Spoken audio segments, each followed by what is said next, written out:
잉글랜드의 아이언맨, 밑바닥에서 시작한 최강의 군주. 역사상 가장 강력했던 싸움닭 왕을 꼽으라면 누가 생각나시나요? 사자신왕 리처드? 헨리 5세? 물론 그들도 대단했지만 오늘 소개할 이 사람 앞에서는 명함도 내밀기 어렵습니다. 장장 50년의 재위 기간, 프랑스를 내 집 안방처럼 드나들며 쑥대밭으로 만들고 프랑스 왕을 포로로 잡았으며 오늘날 영국 의회 민주주의의 깃틀까지 다진 왕, 바로 에드워드 3세입니다. 하지만 이 위대한 제왕의 시작은 완전 막장 드라마 그 자체였습니다. 아버지는 쫓겨나고 어머니는 바람나고 본인은 꼭두각시 신세였죠. 그는 이 모든 절망적인 상황을 뒤집고 스스로 전설이 됩니다. 특히 그의 아들 흑태자와 함께 전쟁터에서 보여준 냉혹하면서도 전율 돋는 에피소드는 오늘날까지 회자되는데요. 아들이 전장에서 죽을 위기에 처했는데 지원군은 없다. 스스로 살아남아라 라고 외친 비정한 아버지 에드워드 3세. 과연 그날 전장에서는 무슨 일이 있었을까요? 그리고 기사도의 상징 가터 훈장 뒤에 숨겨진 낯뜨거운 탄생 비화까지 잉글랜드의 황금기를 일군 거대한 서사를 지금 시작합니다. Chapter 1. 소년왕의 반격. 막장 드라마의 끝. 에드워드 3세가 14살이 되던 해 잉글랜드는 그야말로 개판 5분 전이었습니다. 아버지 에드워드 2세는 무능함의 끝판왕이었고 외국 왕비이자 에드워드 3세의 엄마인 프랑스의 암늑대 이자벨이 정부 로저 모티머와 손잡고 남편을 폐위시켜버립니다.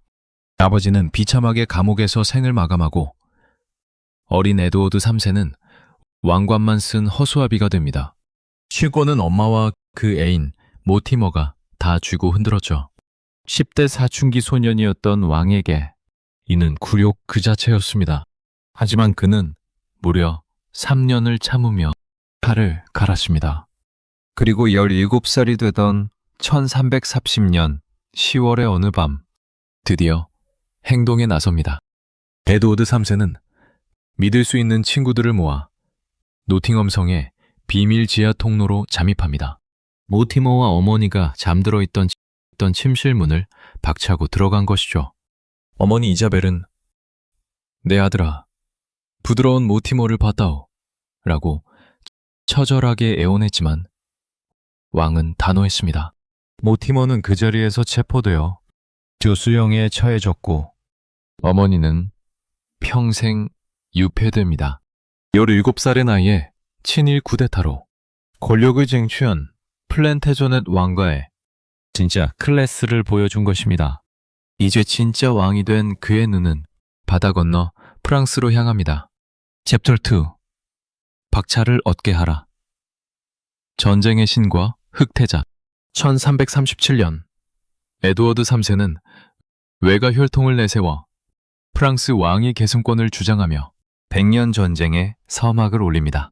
그는 단순한 전사가 아니라 전략가였고 특히 잉글랜드의 최종 병기인 망궁병을 육성하는데 천재적인 능력을 발휘했습니다. 그리고 그에게는 또 하나의 강력한 무기가 있었으니 바로 장남, 흑태자 에드워드였습니다. 16살의 나이에 이미 완성형 기사였던 흑태자는 아버지와 함께 프랑스 원정에 나섭니다. 그리고 1346년 운명의 크레시 전투가 벌어집니다. 상황은 잉글랜드에 절대적으로 불리했습니다. 프랑스군은 3배나 더 많았고 당대 최강의 용병들까지 거느리고 있었죠. 에드워드 3세는 언덕 위에 본진을 차리고 16살 아들 흑태자에게 선봉부대를 맡깁니다. 전투가 시작되고 프랑스 기사들이 흑태자의 부대를 포위하며 맹공을 퍼붓기 시작했습니다. 흑태자는 말에서 떨어지고 깃발 기수까지 쓰러지는 절체절명의 위기에 빠집니다.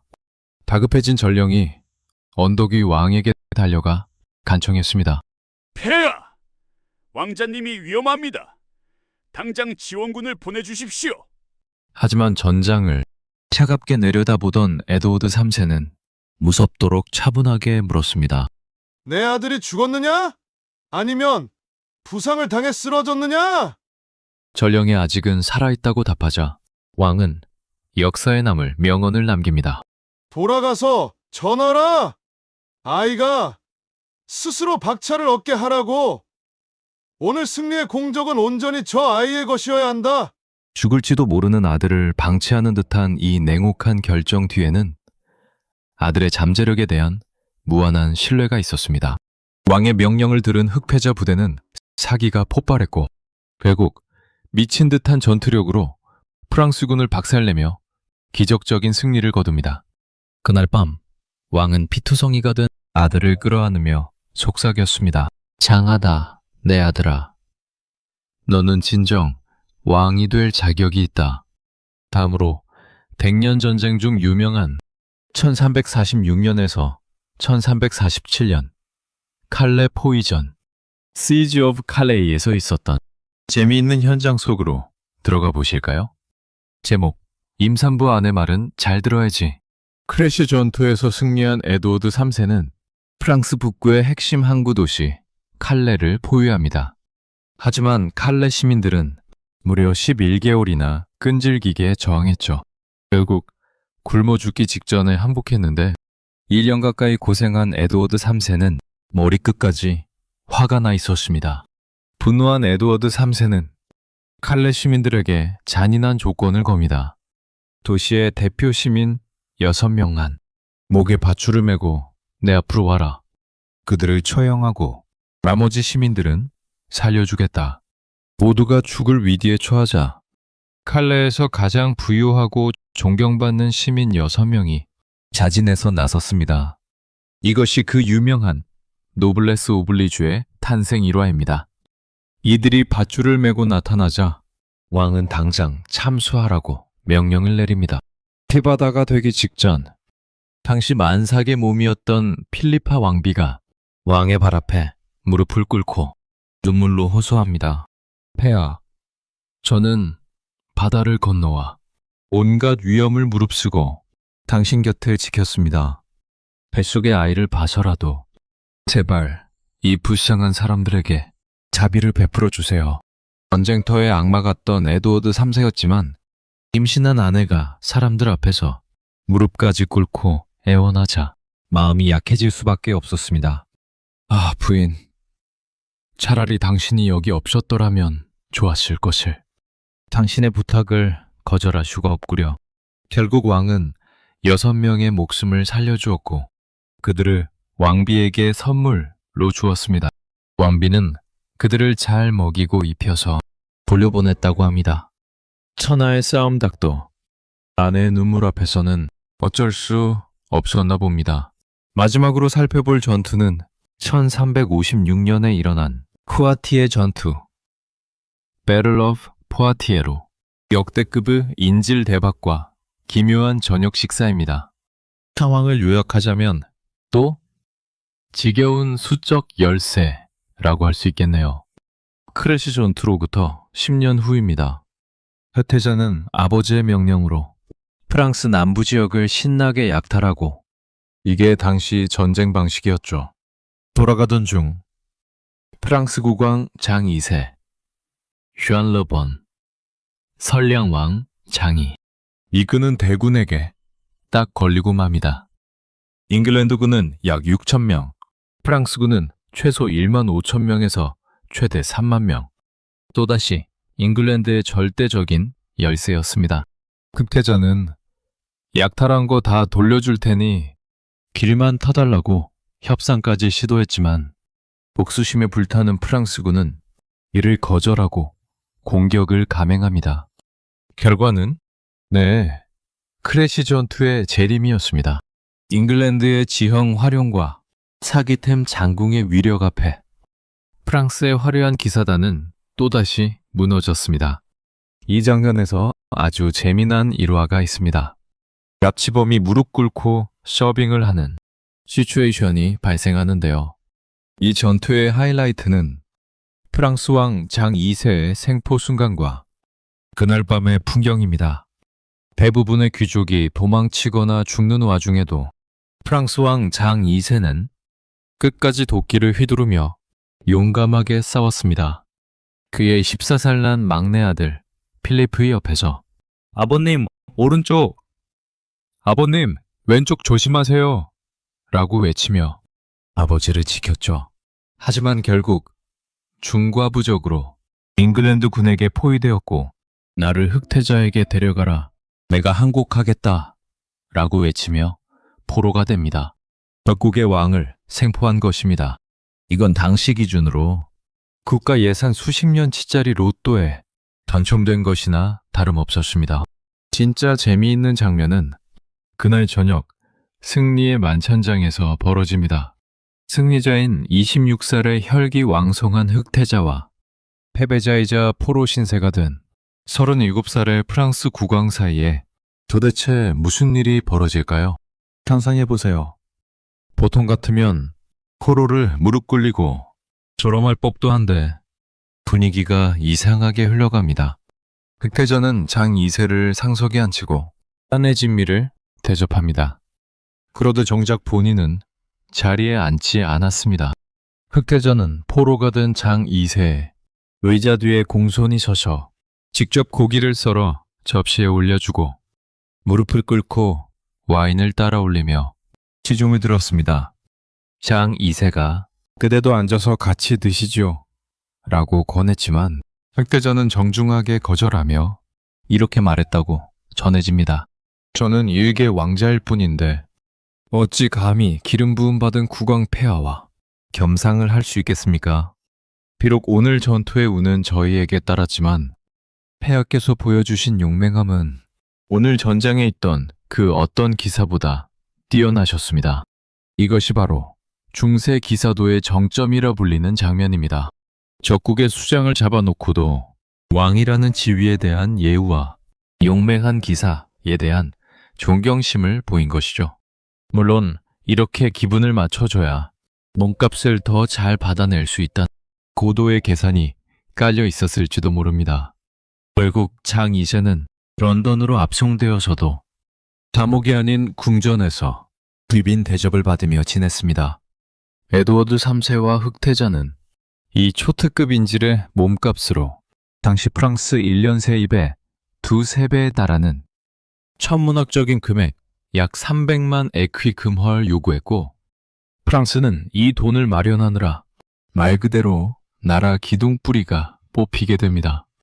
Chapter 3 마케팅의 천재 가터 훈장의 낯뜨거운 비밀 전쟁터에서는 사자 같던 에드워드 3세였지만 궁정에서는 로맨틱하고 센스가 넘치는 남자였습니다. 영국의 최고 권위인 가터 훈장의 탄생 배경은 의외로 민망한 해프닝에서 시작되었습니다. 1348년 윈저성의 무도회 왕과 춤을 추던 한 귀족 부인의 허벅지에서 파란색 양말끈인 가터가 스르륵 풀려 바닥에 떨어졌습니다. 주변 귀족들이 킥킥대며 웃기 시작했고 부인의 얼굴은 홍당무가 되었죠. 완전히 망신살이 뻗친 그 순간 에드워드 3세가 보란듯이 그 가터를 주워 자신의 무릎 아래에 맵니다. 그리고 비웃는 귀족들을 쏘아보며 큰 소리로 꾸짖었죠. Honni soit qui mal y pense. 사악한 생각을 하는 자에게 수치가 있으라. 왕은 이 민망한 상황을 최고의 마케팅 기회로 바꿨습니다. 이 파란색 가터를 상징으로 하는 가터 기사단을 창설해 한 26명의 최정예 기사만 가입할 수 있는 명예의 전당을 만든 것이죠. 쪽팔릴 수 있는 순간을 고도의 정치적 도구로 바꾼 그의 천재적인 감각이 빛나는 대목입니다. Chapter 4 영웅의 쓸쓸한 황혼기 메멘토 모리 50년간 잉글랜드를 호령했던 그에게도 그림자가 찾아왔습니다. 유럽을 휩쓴 흑사병으로 인구의 절반이 죽어나갔고 무엇보다 그의 자랑이었던 아들 흑태자가 풍토병으로 아버지보다 먼저 세상을 떠나게 됩니다. 크래시 전투에서 그렇게 강하게 키웠던 아들의 죽음은 왕에게 치명타였습니다. 흑태자가 죽은 뒤 왕은 급격히 무너졌고 노망이 들었다는 소문까지 돌았습니다.